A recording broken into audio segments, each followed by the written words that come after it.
Welcome back to The Verdict, MLMIC's podcast, where we explore pivotal topics in medical professional liability insurance, healthcare law, and healthcare risk management. I'm your host, Tammie Smeltz.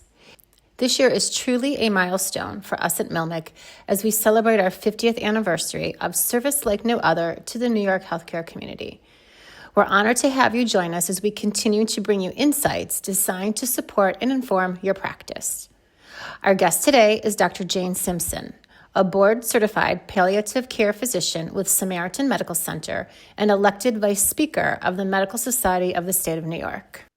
Well, good evening, Dr. Simpson, and welcome to The Verdict. We are really excited to have you as a guest on our podcast. Can you tell our listeners a little about yourself and what drew you to the specialty of palliative care? Yeah, hi. Thanks for having me.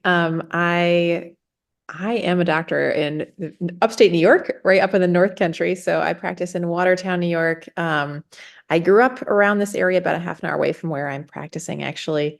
And of course, went away for medical school and residency and fellowship, and then worked a little bit somewhere else, and then was able to come back home, which has been really nice. I think I've wanted to be a doctor for as long as I can remember. I think my parents said I started to say that when I was about 7. So that's where the doctor started. But I think that palliative care is like not what you think of when you grow up and think about wanting to be a doctor. I don't think I even knew that that kind of medicine existed. And so I first was exposed to palliative care very briefly in medical school and didn't really make any impact on me. But during my residency, we had to do an inpatient elective. And I didn't really want to do a whole month with cardiology or gastroenterology. That didn't sound like what I really wanted to do. And so I ended up doing a month with our palliative team, mostly because they had really good snacks in their office all the time. And so I spent a month with them, and they were amazing. They were just so empathetic for the patients and the families. They were so thoughtful, both to the whole team, but also to the people they're taking care of and to other physicians. It was just really amazing to see that. And I went into family medicine. And the reason I went into family medicine is because I like people. I like to talk to people. And I felt like this was actually the specialty where I got to talk to people the most and spend that time with patients and families. So I loved it. Oh, that's a great story. So palliative care, is that a subspecialty of family practice? Is that how the training goes? It's a subspecialty of many different practices. So many different specialties can subspecialize in hospice and palliative medicine. Family medicine and internal medicine are probably the most common, but you can really do it from, there's a lot of pediatrics. You can do it from emergency medicine is becoming really popular. I think there's maybe 10 specialties that you can subspecialize in hospice and palliative medicine.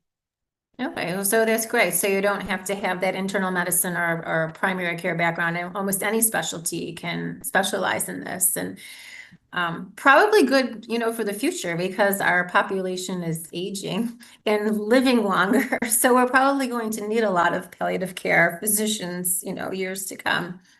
Do you see, are your colleagues younger, around your age, or do you see like an older base of physicians practicing this type of medicine? Yeah, that's a really good question. I think for a lot of the history of hospice and palliative medicine, it's been a popular second career for people who no longer wanted to practice maybe full-time internal medicine or full-time family medicine or full-time ER and wanted to kind of transition into hospice and palliative medicine. And I think that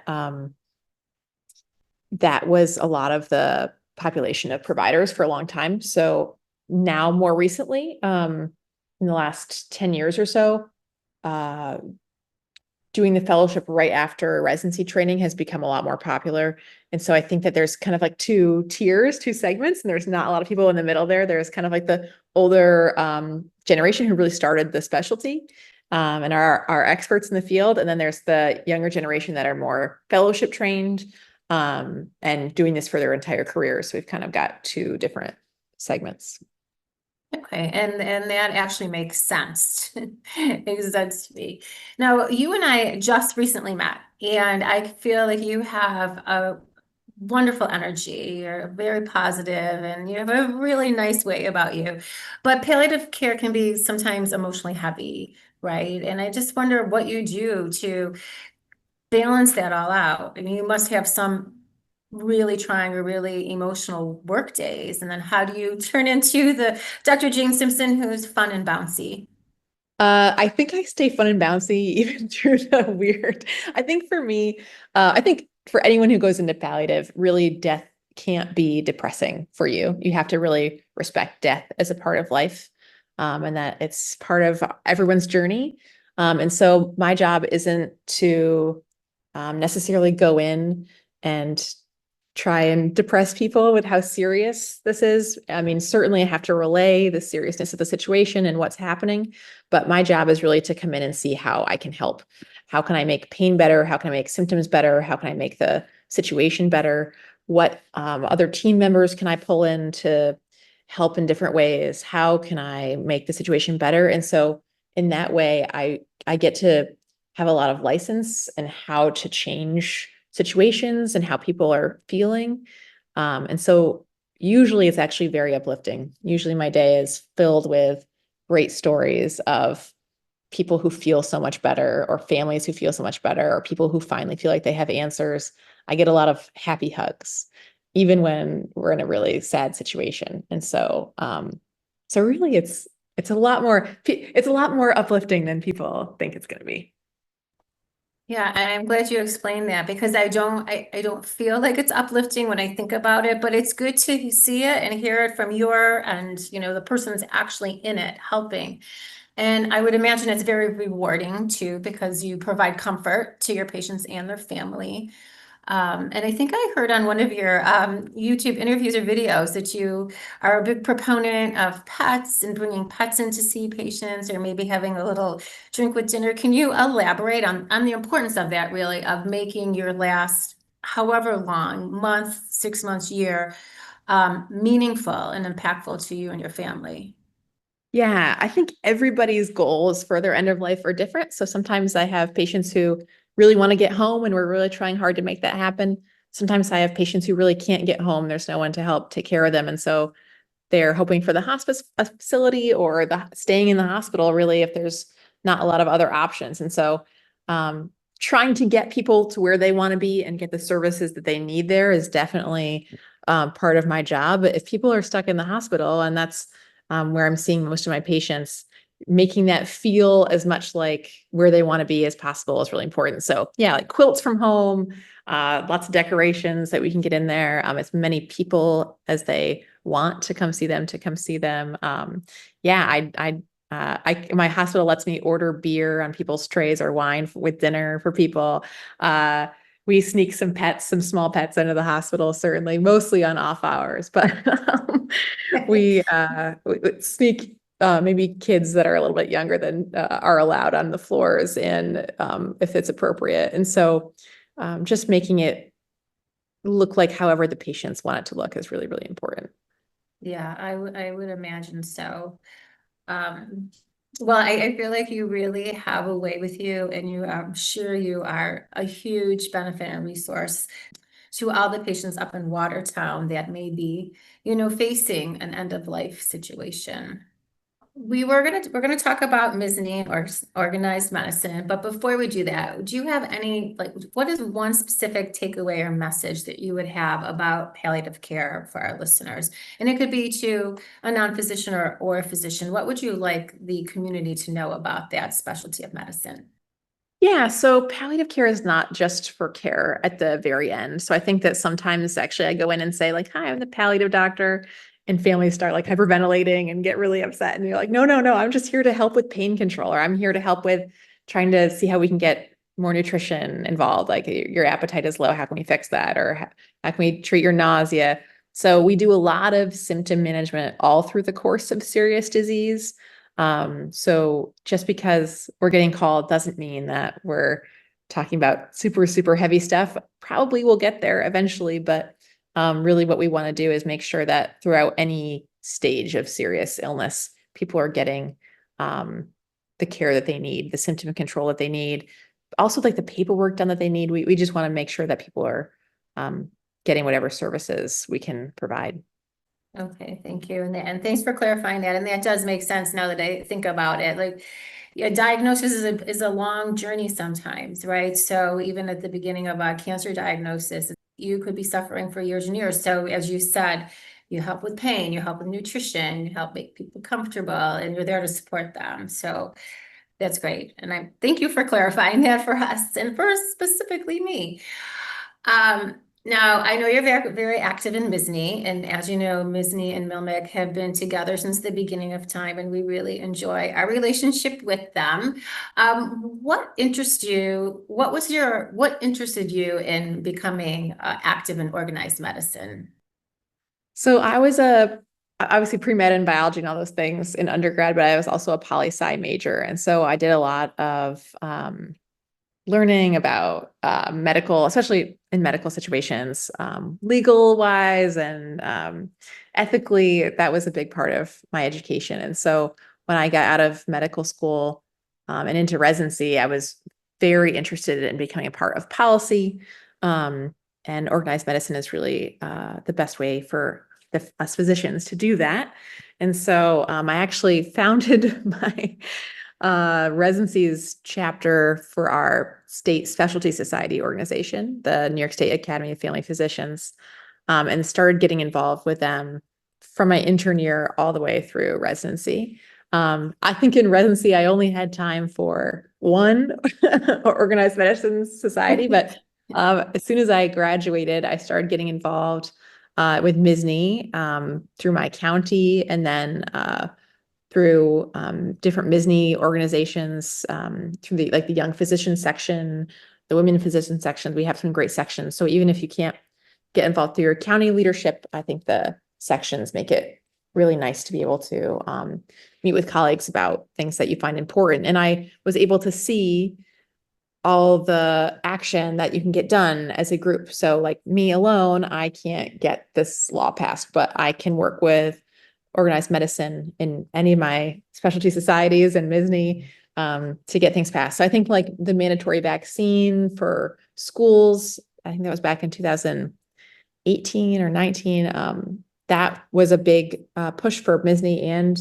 NYSAFP. And so just seeing that pass because we showed up and lobbied for it was really meaningful for me. And since then, I've seen lots of legislation that we've been working for or against, and I see us be really successful as a group. And so I've also seen historically us have viewpoints or policy points that I definitely disagreed with, and felt like people my age in medicine also disagreed with. And so getting people involved from our age group to show up to meetings and say, this policy is wrong, and this is why we need to change things for the organization has been really meaningful. And so it's shown me the power of showing up and getting involved when you disagree. Definitely. And I feel like there's a big need for younger physicians to get involved in their, their county chapter and in the state chapter. And what would you say? I mean, I know I'm in Erie County, and I know we have a lot of medical students that are actually members of the Erie County Medical Society, or now they call it the Medical Society of the County of Erie. But I know we have a lot of students and interns. Like, what is it important for young physicians to become part of this bigger organization while they're still studying and learning? Absolutely. Yeah. I think I wish I had gotten more involved when I was doing more of my education in med school, and a little bit during residency too. But I think that you have a lot more power than you think you do. I think both from an organizational perspective, but also from a legal perspective. I think that when you go lobby, legislatures really care about what the young physicians, what the future physicians think. They want to keep you in the state. They want to keep people wanting to practice in New York. And so hearing from medical students and hearing from residents is actually really, really meaningful on the Hill. Same in MSSNY. And MSSNY recognizes that we need those voices to continue to move forward. And so showing up as a medical student and showing up as a resident is really meaningful. You have a lot more power than you think you do. I think that I wish that people would get more involved younger. And I think that also it's important to say that if you didn't get involved during medical school, if you didn't get involved during residency, I mean, I did not, you can still get involved now with MSSNY. And I think that having the young physician section, we have regular meetings, it's a good way to get involved, meet people, figure out what we're working on. I think that's really helpful. Yeah. And you don't have to donate a huge amount of time as a medical student or resident, right? I mean, you can become a member and you can try to weave it into your busy schedule, right? I'm just wondering if that's why maybe some of the younger, the medical students or the residents might be reluctant because they're juggling a lot with school. Some of them are, have a family already, but you can kind of be a member, but not have to be 100% like committed to every endeavor that they're doing, correct? Totally. Yeah. I mean, the commitment for being a member of the medical students section or the resident fellow section or the young physician section I mean, if you came to like just the annual meetings an hour a year, that would be fine. If you want to come to the regular meetings an hour every other month, that's great. If you want to get involved in more of like the policy and resolution writing and those things, you'll find lots of supports there. If you want to get more involved at the state level, there's people to mentor you. So I think that really you don't have to put in a big time commitment. It's whatever you want to do. That's good to know. All right. Well, before we say goodbye, do you have any words of wisdom or any advice for our up and coming doctors? Yeah, stick with it. I think that, I think in medical school and residency, it can be hard to see the light at the end of the tunnel, but it's absolutely there. And then when you first start out, it can be difficult to see when you'll feel comfortable doing this kind of thing. And you take your time, and that's important, but you will absolutely get to a point where you feel comfortable. The imposter syndrome will go away. It's real, but it doesn't last forever. And getting involved in a community of people who have gone through the same thing you've gone through and understand how you're feeling, it can be really, really helpful.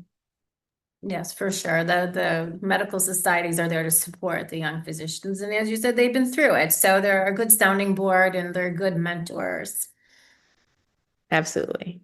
Well, thanks, Dr. Simpson. It was so nice to meet you and to have you on the podcast. And I wish you the best up in Watertown and with MSSNY. Thanks so much. And that's the verdict on Dr. Jane Simpson and the importance of getting involved with organized medicine. Medical students, residents, or physicians interested in joining the Medical Society of the State of New York can visit their website at MSSNY.org. Listeners, we hope you enjoyed this podcast. Please remember to like, follow, and subscribe to The Verdict on Facebook, LinkedIn, Instagram, X, and YouTube. This podcast is for general purposes only and should not be construed as medical or legal advice. This podcast is not comprehensive and does not cover all possible factual circumstances. Because the facts applicable to your situation may vary, or the laws applicable in your jurisdiction may differ, please contact your attorney or other professional advisors for any questions related to legal, medical, dental, or professional obligations, the applicable state or federal laws, and other professional questions.